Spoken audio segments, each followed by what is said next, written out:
Bapak Ibu dan Saudara yang kasih Tuhan, selamat pagi, salam sejahtera untuk kita semua. Saya berharap kita semua, saya dan Bapak Saudara, pada pagi hari ini tetap di dalam perlindungan dan penyertaan Tuhan yang sempurna. Saudara yang kasih Tuhan, kita akan bersama-sama merenungkan firman Tuhan. Dan firman Tuhan saya ambil di dalam Injil Lukas pasal yang ke-19, ayat pertama sampai dengan yang ke-10, yang demikianlah bunyi firman Tuhan. Yesus masuk ke kota Yeriko dan berjalan terus melintasi kota itu. Di situ ada seorang bernama Sakeus, kepala pemungut cukai, dan ia seorang yang kaya. Ia berusaha untuk melihat orang apakah Yesus itu, tapi ia tidak berhasil karena orang banyak, sebab badannya pendek. Maka berlarilah ia mendahului orang banyak, lalu memanjat pohon ara untuk melihat Yesus yang akan lewat di situ.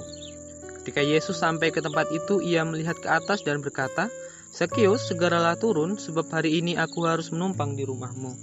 Lalu Sakeus segera turun dan menerima Yesus dengan sukacita. Tapi semua orang yang melihat hal itu bersungut-sungut, katanya, "Ia menumpang di rumah orang berdosa." Tapi Sakeus berdiri dan berkata kepada Tuhan, "Tuhan, setengah dari milikku akan kuberikan kepada orang miskin, dan sekiranya ada sesuatu yang kuperas dari seseorang akan kukembalikan 4 kali lipat." Kata Yesus kepadanya, "Hari ini telah terjadi keselamatan kepada rumah ini, karena orang ini pun anak Abraham, sebab anak manusia datang untuk mencari dan menyelamatkan yang hilang." Amin. Yang berbahagia adalah setiap kita yang membaca firman Tuhan, yang merenungkan firman Tuhan, terlebih juga yang melakukan firman Tuhan, menghidupi firman Tuhan dalam kehidupan hari lepas hari. Bapak, Ibu, dan Saudara, tema perenungan firman Tuhan pada pagi hari ini saya memberikan satu tema untuk kita, yaitu menerima sesama dengan cinta kasih dan tulus hati. Menerima sesama dengan cinta kasih dan tulus hati. Bapak, Ibu, dan Saudara, di dalam kehidupan kita tentunya kita memiliki barang-barang yang menjadi hak milik kita. Entah barang-barang itu kita dapatkan dari kita membeli atau kita dapatkan dari pemberian orang lain. Dan andai kata, jikalau kita kehilangan sebuah barang yang kita miliki, tindakan apa yang akan kita ambil? Mungkin kita bisa mencari barang itu sampai ketemu, atau membeli barang yang baru. Mungkin kita juga akan menjawab bahwa hal itu juga tergantung nilai barangnya, mahal atau murah. Kalau mahal, ya jangan dulu dibeli. Tapi kalau murah, ya mungkin bisa dibeli.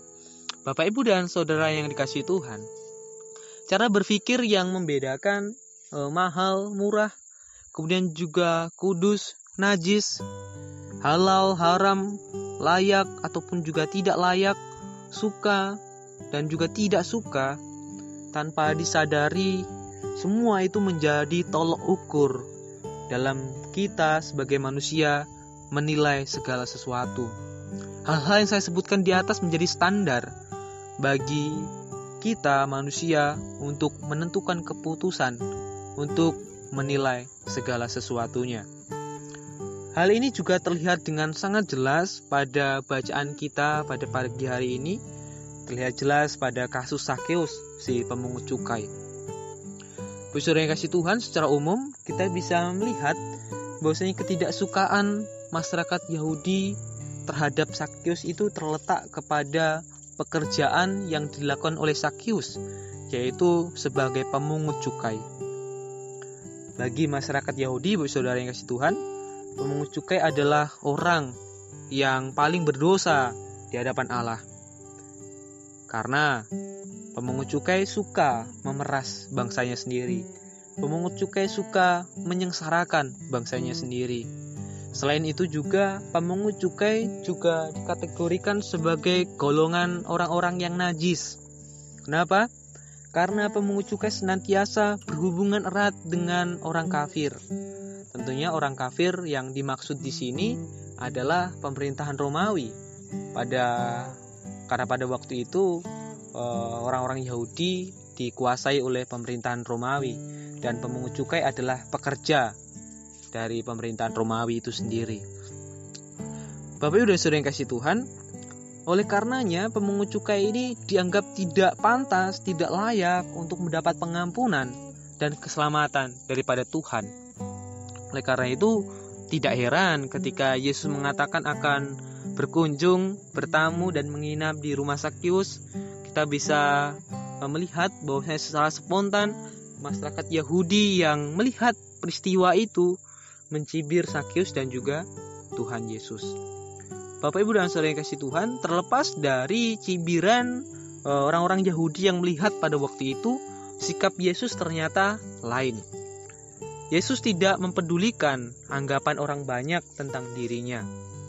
Tujuan Yesus ke dunia ini jelas tergambar di dalam ayat yang ke-10, di mana Yesus datang untuk mencari dan menyelamatkan domba Allah yang terhilang. Dan Sakyus adalah salah satunya. Sakyus adalah salah satu dari domba Allah yang terhilang itu sendiri. Karena itu Yesus memutuskan untuk bertamu dan menginap di rumah Sakyus. Dan di rumah Sakyus, Yesus memberitakan Injil Kerajaan Allah, dan Sakyus menyambutnya dengan sungguh luar biasa, yaitu Sakyus menyambutnya dengan pertobatan.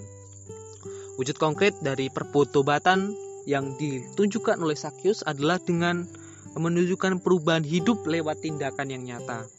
Sakyus bukan hanya mengatakan saya bertobat, saya mengikut Tuhan, tapi Sakyus berkomitmen kepada Yesus bahwa dia akan memberi separuh hartanya untuk membantu orang yang miskin. Dan lebih dari itu lagi, ia juga akan membayar 4 kali lipat jika ia pernah memeras dan menipu orang lain. Bapak Saudara yang kasih Tuhan, di sini kita dengan sangat jelas bisa melihat bahwasanya Sakyus mengalami pertobatan. Sakyus mengalami pembaruan hidup berupa perubahan hidup yang ditunjukkan melalui tindakan yang nyata. Bapak, Ibu, dan Saudara, bukankah kita juga sama halnya seperti mana Sakyus? Kita pernah menjadi bagian dari orang yang terhilang itu sendiri. Yang saya maksud dengan orang yang terhilang adalah apabila seseorang menyimpang jauh dari rencana Allah. Apabila seorang menyimpang jauh dari rencana Allah yang mula-mula bagi kita sebagai manusia. Meskipun demikian, melalui keselamatan dari dan dalam Yesus Kristus, kita telah ditempatkan kembali kepada rencana Allah yang semula itu. Kita telah dibawa kembali kepada rencana Allah yang mula-mula bagi kehidupan manusia itu. Rencana Allah itu sendiri yaitu menjadikan kita sebagai ciptaan baru.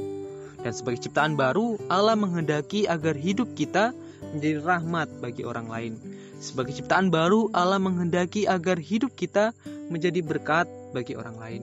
Sebagai ciptaan baru, Allah menghendaki agar hidup kita menjadi saluran damai sejahtera bagi orang lain, yaitu dengan cara menerima sesama dengan cinta kasih, menerima sesama dengan tulus hati, sebagaimana juga yang telah diteladankan bagi kita melalui tindakan Yesus terhadap Sakyus pada waktu itu.